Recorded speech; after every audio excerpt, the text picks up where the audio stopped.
we have Nathalie moderating. Right? One of the reasons why we chose Nathalie is that she's been so instrumental in getting as much knowledge about hustle and taking it up to Vancouver. She's very involved in the Hustle Vancouver community. She's one of the organizers of Hustle Van Jam, right? So she's been a very strong supporter of hustle, getting the knowledge out. We thought she would be great for being our first moderator. So I'm gonna let her introduce her guests. And all right, hi everybody. Okay, my name is Nathalie, you can also call me Nat. Very honored to be asked to moderate the first of the Legends Hustle Forum for the LA Hustle Congress. Woo! So on my panel today, I have Elizabeth Beth Darchi. Hey.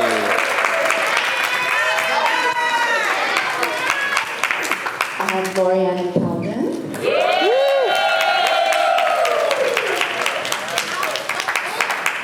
T-Boy.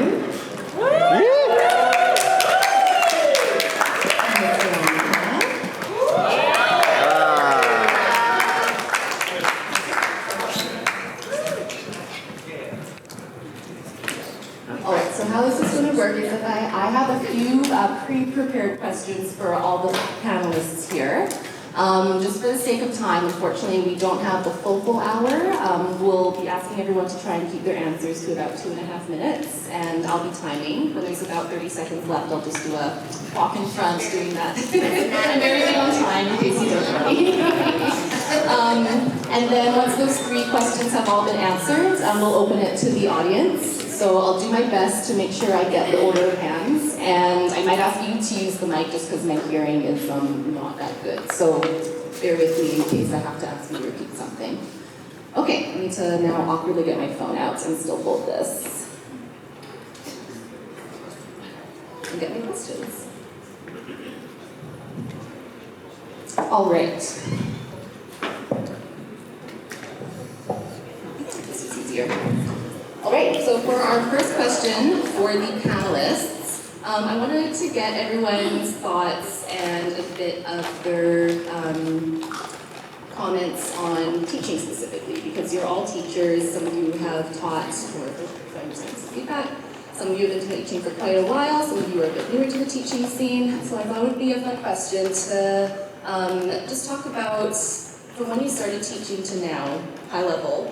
Are there any changes you've noticed in terms of the hustle classes you teach? Like, has the age demographic gone through a shift at all? Has the background of the dancers, so for example, did you used to teach and notice there were more people with training, and now you're noticing more people with no training? I think it would just be a fun question to see if you guys can talk about your teaching career for hustle and anything interesting you've noticed over the last several dozen years. Don't know what number is the less offensive. Oh. Can you a little slower?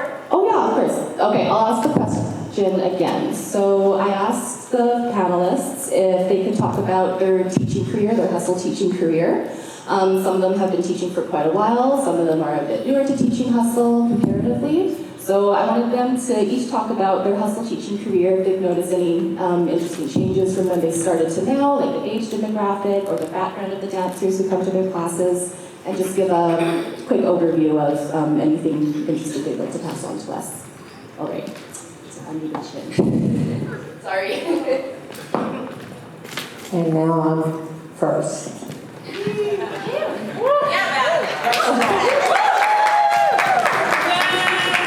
So in the hustle world, I mean, I've been teaching ballroom before I really started getting involved with teaching hustle. And as I started, I would say it was like in 97, 98. At that time, it was a younger demographic, but as the years went through, then it started to mix. And the mix is still there, is how I see it. So as far as any changes goes, besides certain new movements in the steps or pattern of the hustle, most of it doesn't change. It always stays in the basic, in the frame, and that's where most of the classes will relate to with that, and then get into doing crazy patterns or whatever, but we always stress for the basics.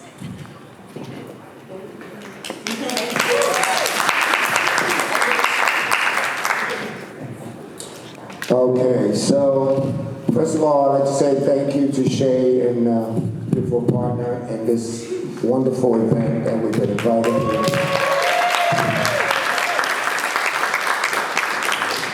As for me, I've been teaching for quite some time.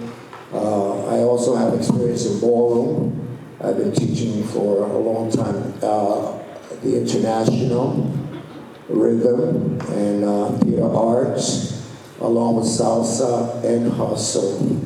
I have that Latin blood in me. As growing up, I started dancing about 5 years old, I guess, a merengue in a house party with my aunts. I always remember that. They were taller, and there's always a party in the house. So the dancing was in me for a long time. As far as the teaching, what I believe has changed that I see is that people are seeking more information and knowledge, where before when I started teaching, they wanted steps. So I see that's growing and changing because it's involving a lot of different cultures, of different styles from all over the world. I've known people that travel all over the world teaching salsa, or the West Coast world. So it's branched out. It's not just East Coast or West over here in California, where it's always New York and California, then you have Chicago and all the other states. So it's really branched out internationally. Sorry about the poppy.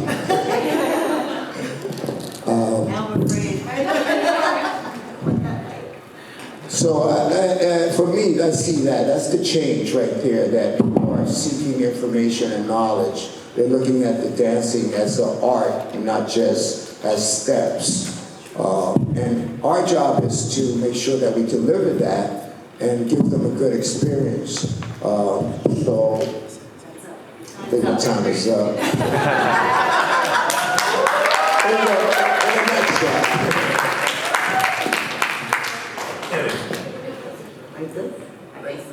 There you go.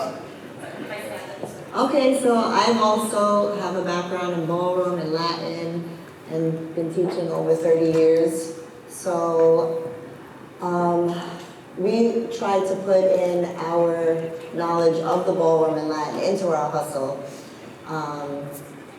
So mainly the people I teach are a little bit older and don't even do as much hustle, but we try to, like I said, put our ballroom and Latin technique into our hustle. But I also live in Long Island, and then when I go to New York City, the people are younger, and you know, so I teach a little bit different when I go there, which I love. And I don't know, that's about it. I'll keep mine short. Okay, here's the... So first of all, I just wanna say I'm really happy and proud that I can be with these people here that I was watching online for a really long time. And now I'm just sitting here with just like such a deep respect for you guys.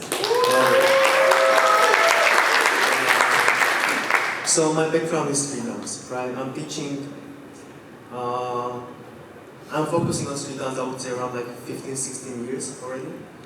And first, when I started to do hustle, I started with Jeff, you know, with like new style hustle before I get to actually know like more about the technique, about the foundation and all this stuff. But in the beginning, it was really separated from me. So it was my street dance and my partner dance. It was two different things for me.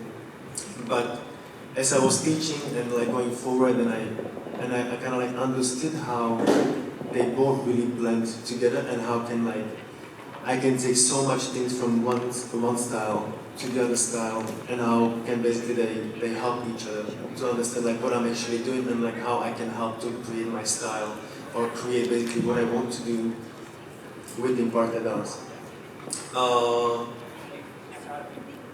Yeah, I think that's it.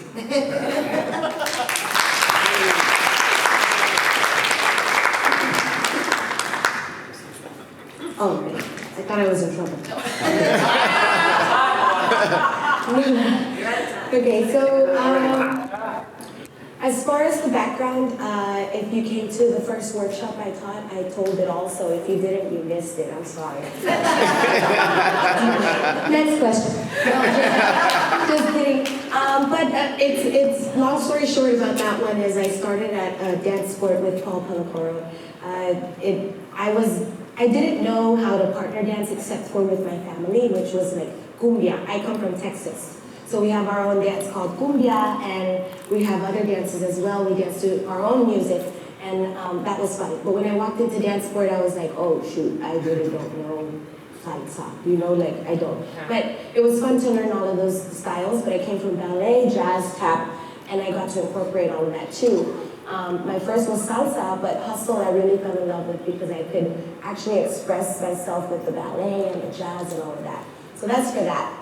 Now, the difference between, before the pandemic, I was teaching hustle classes, but it was just, the same old New Yorker that would come to class. Once the pandemic happened, there was just this shift. Well, actually, right before the pandemic, I went to a social, I don't know if anybody knows Mars in New York. Mars. So, so he had a social, and I went there with Billy Marty, and Tybalt was there, and I met Gil. Oh.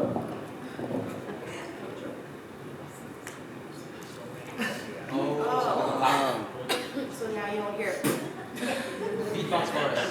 No, that way the spit doesn't get on there. Bueno, hello? Yeah? Okay, so anyhow. Oh. Okay, anyhow. So, and I had some coffee, so I'm shaking like this, and I stayed up till 5 in the morning, but anyway. Okay, I'm gonna hold it like that because that's crazy. Okay, anyhow, the classes. So I met Gil. There's this guy in New York, his name is Gil, and I invited him to my classes, and he started coming, and he started bringing all of his friends. That's where the shift for me with the younger generation was. I started getting Sarah and May and all of their friends. Max even came. But there was, so the younger generation started coming after the pandemic to my classes at least. And I love it. I'm really, really happy to see the growth. And even when I travel to these countries like, let's say Japan, you guys, wow, I'm so impressed. I'm so impressed from when I was to see you. I'm impressed from when I went to see you and to now. I'm like, Shingo, who are you? Shingo, you've grown so much, and Azusa. Anyway, but it's been really, really awesome to share the knowledge and the experience that I have learned throughout the years at dance sport and with all of the OGs that I danced with. Social dancing is where you're going to learn the most. So just social dance your asses off. That's it.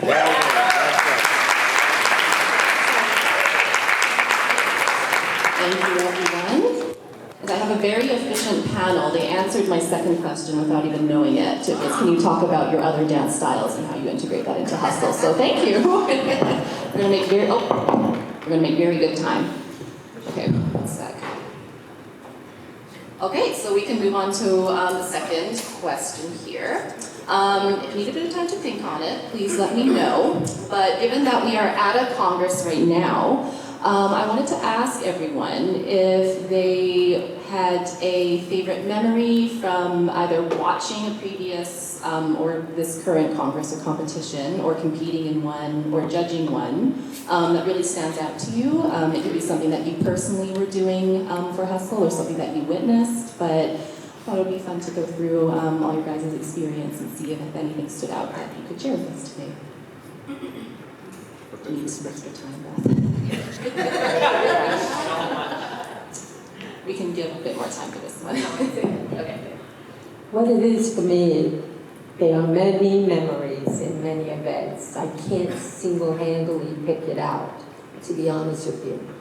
The most recent, I have to say, is seeing more of a younger group coming in is what really amazes me, it touches me. So that's really where I feel most strongly about, seeing them in competition, seeing them socially, seeing them travel to New York to even dance with us and everything, and the respect we get from everyone, no matter where the country or what state, is just simply so touching and amazing to me. So I think that's, I don't want to stop here.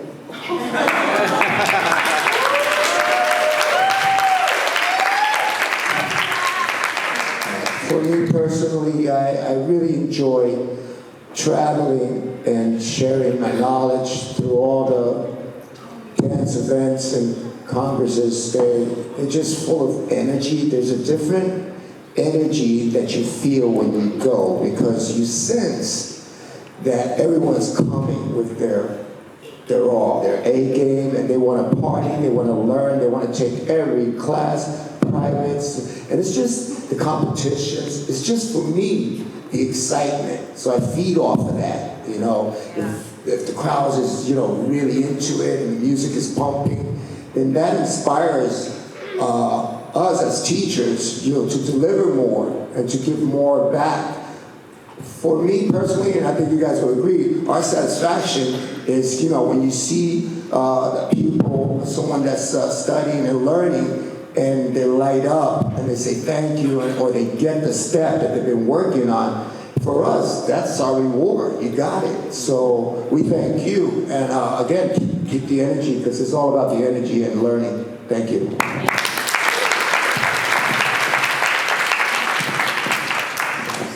Okay, I basically feel the same way as both of you. I mean, I love coming to these events and seeing younger people wanting to learn hustle and even wanting to dance with me, and they, I feel honored that you want to dance with me, and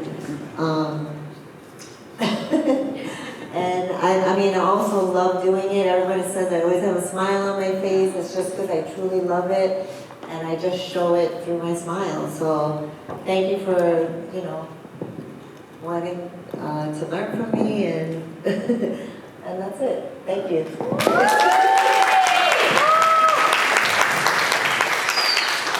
So for me, this is just the second Congress. I'm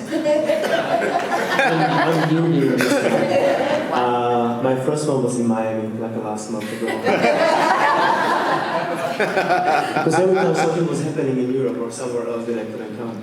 But in general, for me, it's like when I come to these places, it's just the excitement of learning from you, and to have a chance to dance with as many people as I can, because as Veronica said, that's how we learn the most, right? Class can give you so much, right? But at the same time, just to understand how we can apply all this stuff on the social, because we don't want to, at least I have it like that, I don't want to just take class.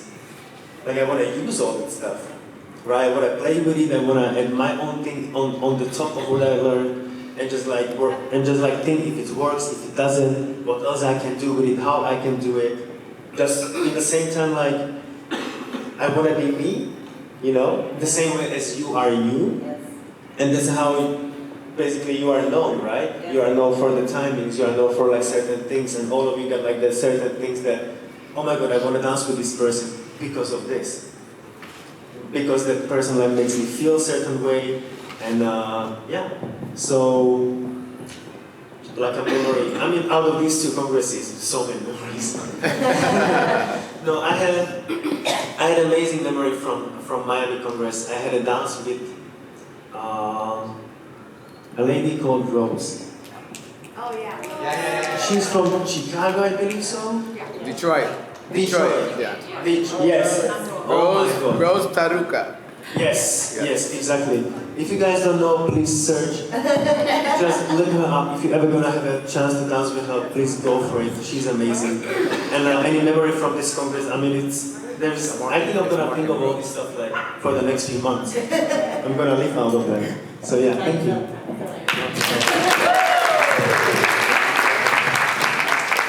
All right, so, I hear feedback. It's right here. Got it. Okay, so a memory that I can remember, there's, like Beth said, there's just too many. But recently, Nathalie, your event, Hustle Band Jam, that was a really nice That was an awesome memory. Another one that stands out is Poland. Poland was really, really fun to dance with all the people. It's just been wonderful to be able to speak the same language now, you know? Because before, you knew a language, but we didn't really know the same one. And now, we're starting to all know the same language, and it's just more fun to talk, to play. It's really, really been fun. So, just that the memory of like molding with you guys in your style, that's the fun part. And like Paul Pellicoro says, we should all be able to dance with each other. Whether you're young or you're old or whatever it is, we should all be able to communicate with each other. And I feel like it's happening. Like, that's happening, and I love it. I just love it. Just keep doing it. That's all I keep saying. Keep dancing. Keep doing it.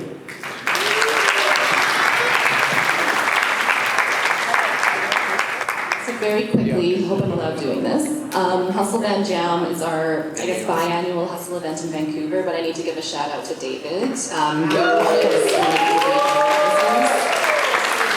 the ground, so you probably can't see him, but he's there. I need to shout him out. So I do have one final question for all the panelists, and then we'll open it to the audience. So if anyone has any questions, when we get to that part, just make sure to specify if it's for a particular panelist or for all of them, just so I know who to give the mic to. So, final question from me for all the panelists is going to be on the use of social media to spread hustle, because for me, I began about 5 years ago. People were using Instagram at the time, but I would say that over the last maybe 2 years, I've personally seen a bigger rise in some of you all using Instagram to promote your classes, to share videos, to reach out to other events that are happening. So I know that we have some younger people who might be using it a bit more, but I was just wondering if you guys could all talk a bit about your experience using it to reach out to other communities or share your own work, or if you don't really use it that much, and if you think you will or will continue to not.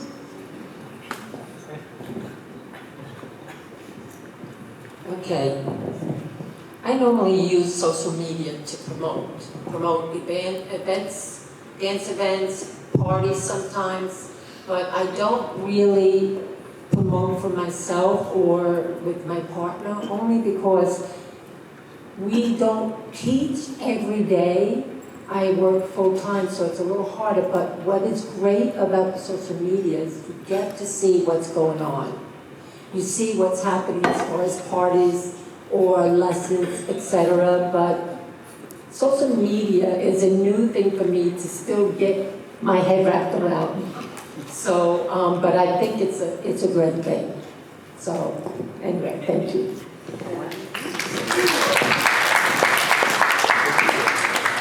Yeah, social media, I think it's great, and we do use it a lot. I think it's good to share what you have to offer, to use it wisely, to not abuse it. For me and Lori, we use a lot of pictures. We share the enjoyment and experience that we are having at events. So, like an event like this, we'll already posted a couple of the pictures, from the dinner.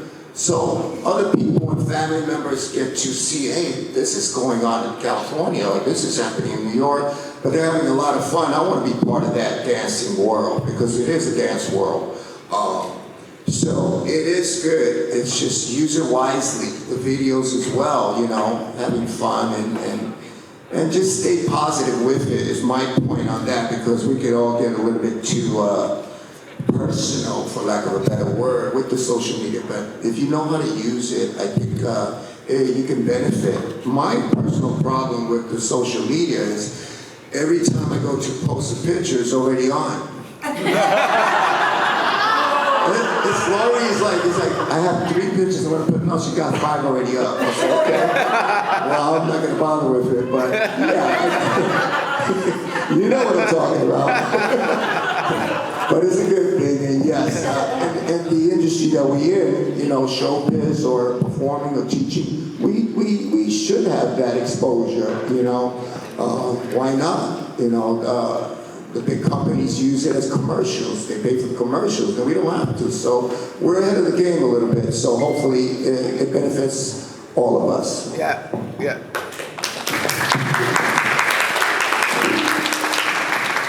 Okay, so yes, I post all the pictures. But of course, and I advertise us and advertise Hustle or other dances and where we're going to be, and so people can follow us. But I also love seeing everybody's personal stories and to realize, everybody has different things going on in their life, and I love seeing everybody's families and stuff like that too. So I love posting both social media for, business and for personal, but also keep it positive and don't ever say anything bad about anyone. And that's all. I do all the posting.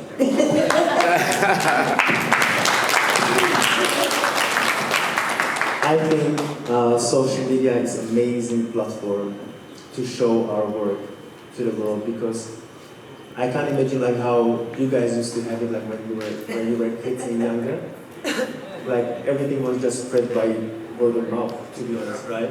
Or a flyer. Or flyer, yeah. Now you don't need it. Like you can do everything online. You can just message your best friend and just like, oh, this is happening here, this is happening here.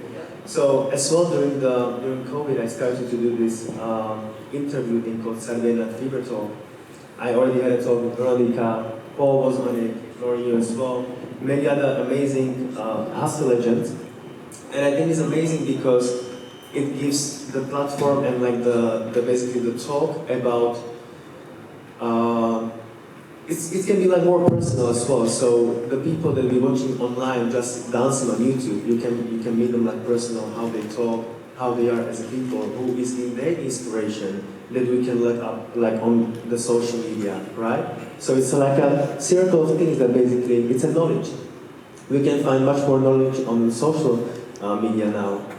And as well, it's amazing that there is so many communities in Europe now, or like all over the world, that even if you on Instagram, if you just type hustle, it's just gonna give you like, I don't know, maybe like 50 pages all around the world. Hustle from there, hustle from there, hustle from there. So basically, anywhere you go in the world, you have a big chance to basically meet with a hustle community from that country and just meet new friends and new people who are basically just another part of the community and they speak the same language as you are. So I think it's amazing. Obviously, yes, be careful what you're putting out there. Don't be too crazy. But, I think it's a good, I think socials are good. Yeah, social media. Posting selfies and stuff.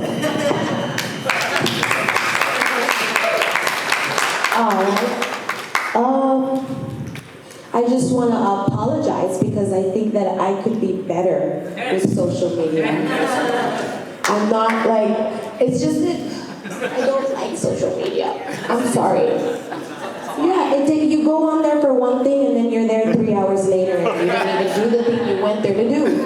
So that's one reason. Two, social media got real sad, like, I don't know, people post, like we're saying, keep it positive, like I'm just not excited to see sad things on social media, one. But yeah, for me, I need to treat it like a business, like it's for work. For me, it's not personal. I don't really like to put my personal stuff out there. For me, it's more like I need to treat it like a business. So if anybody wants to work for me and do my social media, you're more than welcome. No, but for real, I need help because even Nathalie was like, Nathalie was giving me some tips, but I don't know, it's just at one point I was like, I'm not doing it anymore. Even, you know what? My mom joined Facebook and that's when I stopped. Not because of her. I felt really, really bad because I was super active on Facebook before Instagram came. I was super active on Facebook, like this, I'm here, I'm there, I'm this. And my mom never got to see any of that. And then when she finally came on social media, she's like, Beto, put that you're going here, put that you're going there. And I was like, no, Mom, I'm over it, But Instagram came along and that's more for the younger generation. So like I said, I'm sorry that I don't post more, but I will. I'll be better at it.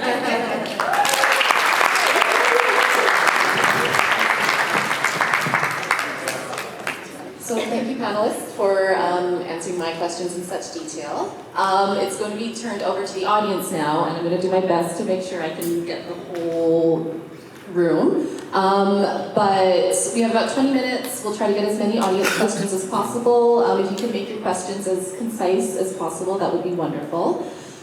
Okay, this is probably going to be extraordinarily chaotic, but is there anyone from the audience that has a question from... Oh, sorry, oh my God. I will stop this as I walk over here.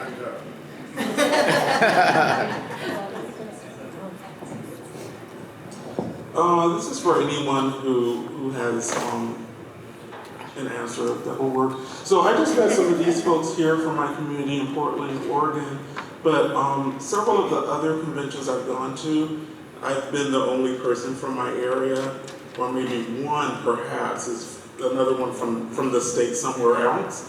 What suggestions do you have for growing a community? To make an active community where you have people who want to come together and dance if you don't have anything at the moment? That's a great question. Is there any panelists that would like to answer that first? Okay.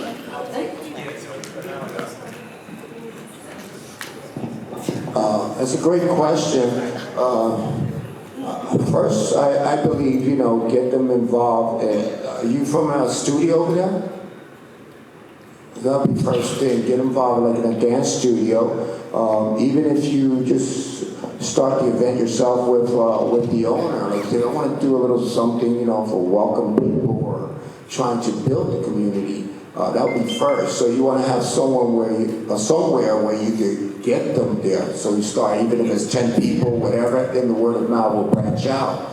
Second is have like an event, either cookout, whatever, or just showcase, a social party. That's a couple of ways, and I think that's how we all got involved. For me personally, I went to a dance studio and I got more involved in the dancing. But I think you have to have a home base first of all to get it started, and then you could start, brainstorming. Hey, why don't we just do this? Like have a couple of people do a performance. In the group that you have, everyone is talented. So let's say you invite 5 people, and one of them, I sing. Well, you know what? You're gonna sing a song. There's one tap dancer, you're gonna tap. So you got 3 acts going already. Whatever it might be, hypothetically speaking, or just throwing out ideas. But you have to have first home base, and then start getting little projects to get them involved, to invite their families, friends, and so on. Noise.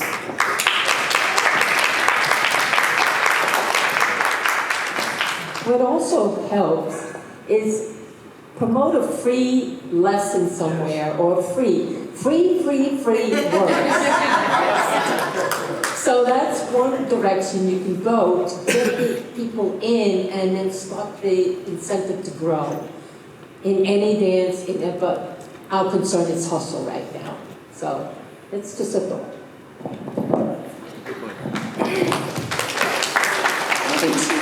An answer for us too. So I would just say the main thing for me is the person who is the person who wanna start the community. There needs to be big love to the dance.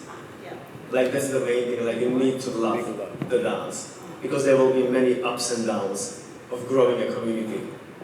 There will be classes when you're gonna organize something. Loads of people gonna come, or no one's gonna come. Especially in the communities, as you said, there is probably just few people, and you just can't rely on them. There will be really ups and downs, and many times. We did it a few times actually, right? When we started being Inga, we started community in London. I was part of starting community in Slovakia, and we helped many others as well. And there really needs to be love to the dance, and then you do it for the love of the dance and not just for a business side of it, right? Obviously money will be involved, and many times you're gonna lose money as well, many times. But if you're gonna love it and you're gonna to grow the community and keep going and bringing all these amazing teachers there, that's going to happen, right? Second thing, in my opinion, what is really important is the music choice.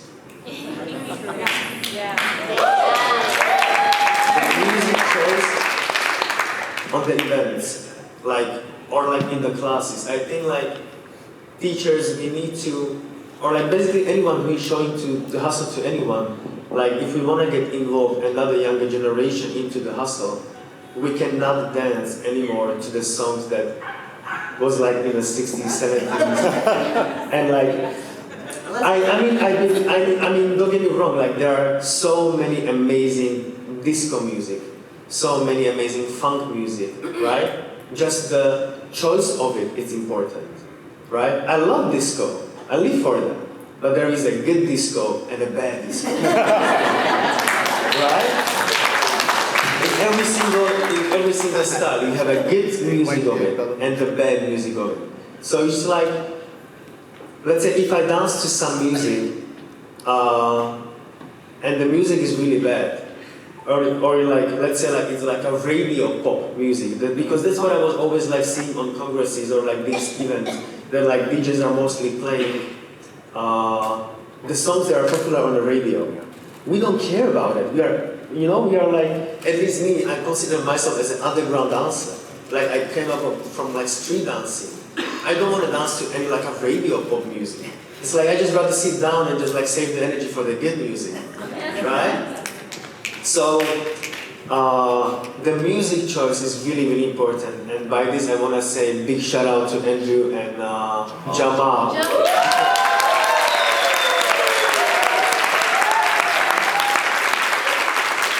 The music, it was a treat every single night. Yeah. And I remember on Thursday, it took us 22 hours to get here. I was so jet lagged, really tired, and I was sitting there and I was hoping for the one bad song so I can go back to the room. I swear, I was sitting there and I'm like, please, one bad song. So I can just like have this excuse for myself. Oh, he plays this, I can go. But it didn't come. So I literally needed to stay till the end. Yeah. So more of these things, like, because as well, like, when we post it, now we are back to the socials. When we are posting videos and we are dancing to a good music, we're gonna get more people involved because they want to dance to the good music.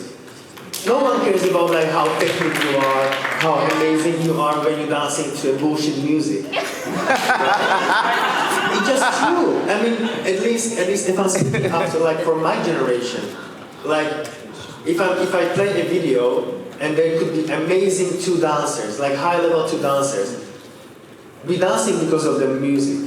In my opinion, music is the main leader, and then it's us. Yeah. Right? So we are led by the music. If the music sucks, I'm not gonna watch the dance because it doesn't give me any feel, anything I wanna watch. Why I'm gonna watch the video? Then I'm just watching for like tricks. And am I doing this for tricks? No, I just want to social dance, I want to have fun, I want to enjoy myself with the music. So, yeah, I would just say like if you're gonna like for the, I'm back.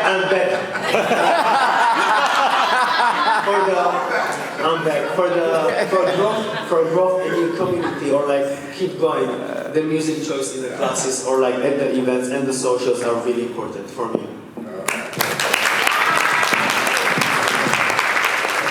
Okay, and my advice is to pull from other communities that are already established. Like, go to your salsa community, go to your West Coast swing community, go to whatever community you feel comfortable with, right? But piggybacking off of T-Boy with the music, know your audience. Because not every congress or place is going to have street dancers, right? Like, I went to a West Coast swing event, and to be honest with you, I never really complained about the music. I'm just like, oh, la la la, whatever, I'm moving, I'm dancing. But in that West Coast swing event, the music, to me, I was just like, oh my God, I really don't like this. Yeah. But the floor was packed. Yes. The floor was packed, so I'm like, okay, well, if they love it and they're dancing, then cool. Who am I to go to the DJ and be like, your music sucks, like, you know? So if there's people dancing, I don't know what's happening. But it's my hair. It probably is. Okay. Anyhow, know your audience. That's what I'm saying, and pull from other communities.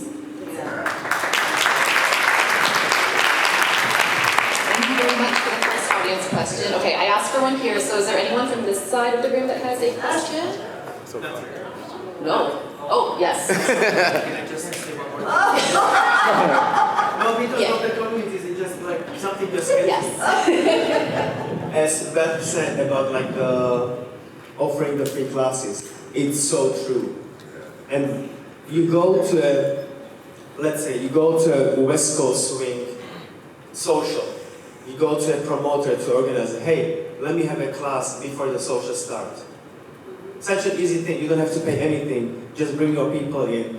So you just straight gonna get like some more people like learning something new. So this is another part, like just to go a different type of community and just like offer your thing for free. It just goes with it. Yes.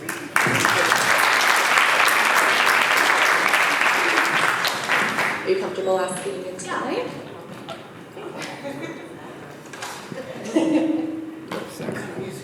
Can each of you name one specific thing that you would like to see happen with this dance moving forward? Did everyone hear that? One thing you'd like to see in Hustle moving forward? Let her think. Pass to the next one. Let her think. Let her think. It's because I feel like it's already happening. Yeah. Yeah. The transition is just there. Yeah. Okay. Let's go this way. If you asked me that like years ago, I would say I just want to see more people my age, but it's already happening. Like even in Poland, it's like people. Oh my God, I don't want to say this, but there's kids 20 years younger than me, and it's like what?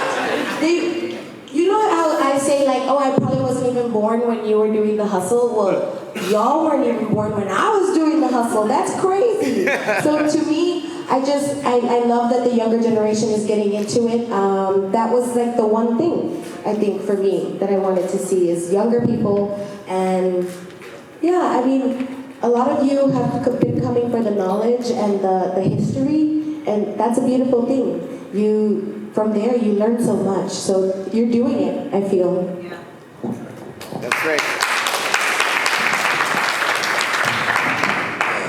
For me personally, what I feel that's happening now, we're at a crossroad, if you will, where I think everything is going to change. I think we're all learning from each other, and the best is yet to come. You know, because number one, like people said, the music is changing, and we need to be inspired. The styles are changing. What Shay is offering here, like so much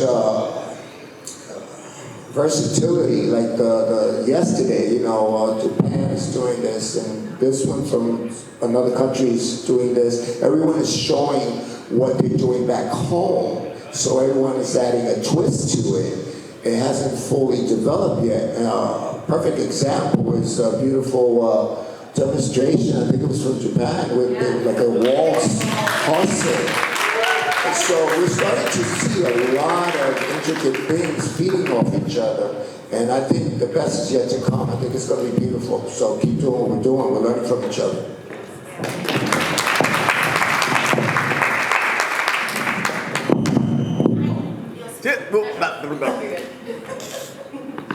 I just want to hear good music. For real, that's all. I just want to hear good music because as you guys said, like all the transition is already happening. The young people are already dancing with the older generation, and vice versa. So I think everything is already happening. We just need good music. I want to see more patience and openness from the older generation. That's what I want to see. Because the younger generation is the future. And if we don't nurture this, what else do we have? That's it, it dies here. So if the younger people want different music, give it to them. If the younger people, like, we just need to listen to the younger generation and what their wants and needs are, and we try to help that. Because, like, yeah, I mean, it's about you all now. And like he said, the best is yet to come, and that's you guys. And that's what I keep telling you all when I go to your countries. I'm like, just keep doing what you're doing. We don't need to teach you to be creative. We just need to tune you up, teach you the timing, the foundation, the technique, the connection. That's about it. You guys are so creative already. We don't need to teach you that. Bring in your styles to this dance, and that's it. That's all it is. And like Kelvin says, each country has their own style. It's the same in salsa. You have Colombian style salsa. You have Cuban salsa. You've got New York style salsa. You have on one. You have all these different styles. That's what's going to happen here. Japan has their style. Poland has their style. London has their style. Everybody has their own style, and that's beautiful. We can all just get along, right? We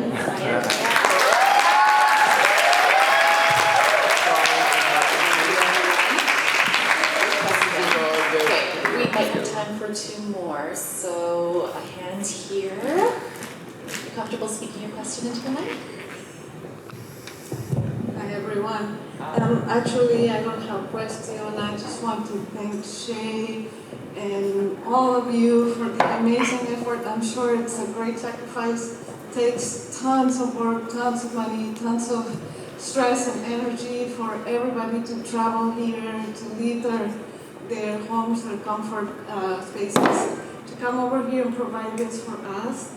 It's so exciting to see people all ages having fun together and coming together instead of being divided over ideologies and all kinds of nonsense. Thank you.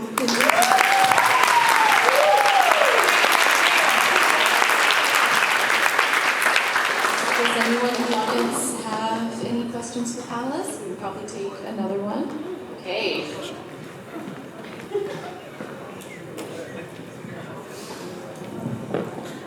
Hello. Yeah, this question is for the older folks. Yeah. Sorry.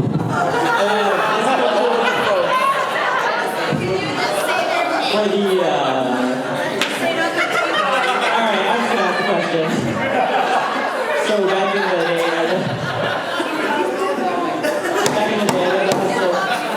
yes, I love you as well. The hustle was done a lot in the clubs and at these red light parties when it first started. And nowadays we're doing the hustle a lot more at dance studios and events like this. Do you think there's anything that the new generation isn't learning that they could only get from that club experience?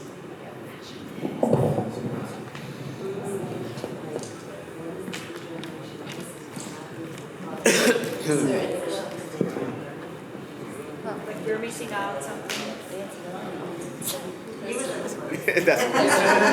But we were young then, so.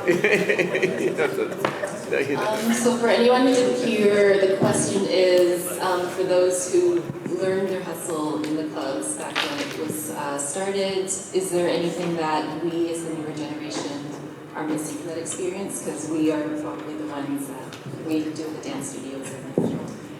That was a good interpretation. Well, even the older generation.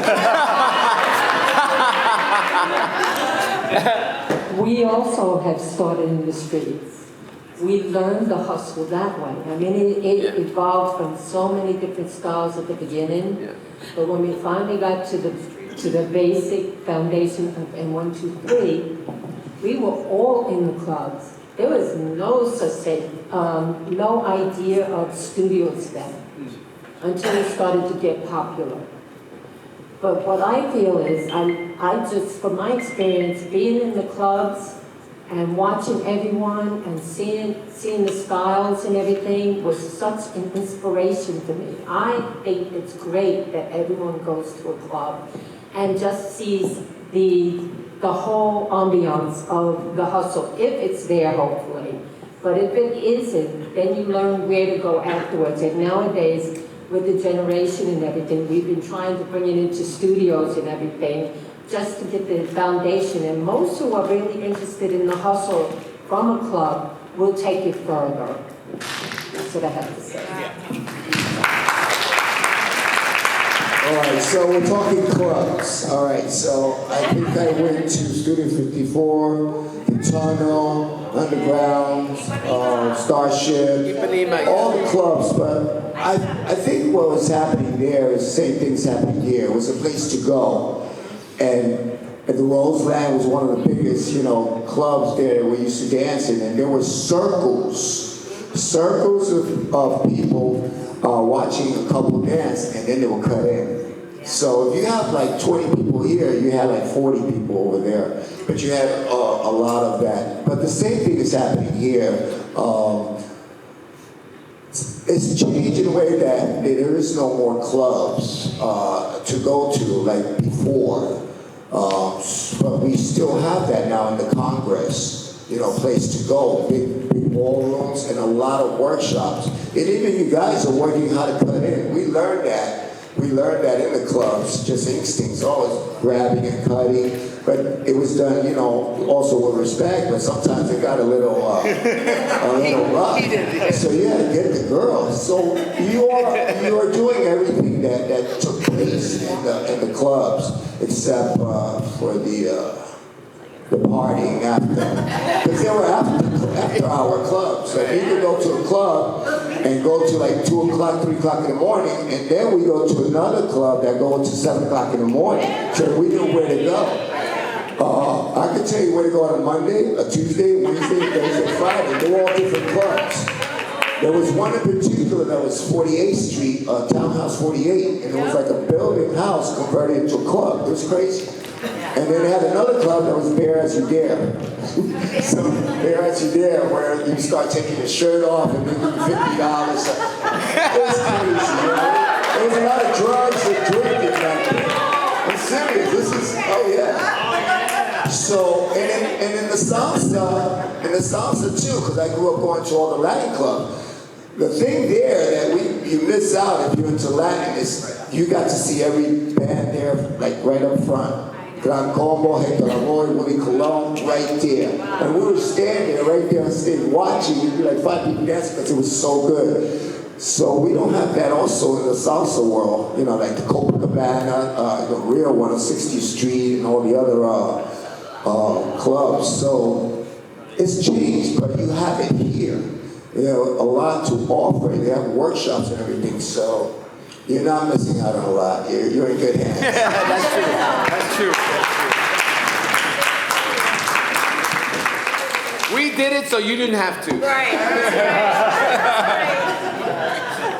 Okay, I'm at time, but I don't see Shay, so I'm going to take advantage of that and go to our final question. Thank you, everyone who's asked from the audience. Do you have any advice as to how we could bring that club culture back for the young generation now? What'd I just say? Keep this short to Shay. Okay. Well, again, Okay, that was beautiful. that was from, what is it, at the Apollo? The crowd comes in, it's time to go. Do you have a community of hustle dancers along with you also? Because if you start bringing a group with you to a club and let them see it and see how it works with today's music and everything, that's the way to help make it grow in the club. It's just visual. That's the way I can see it right now. Okay, so that concludes the audience questions. Thank you everyone who came out to ask questions of us today. Can I get a picture with everybody? Picture?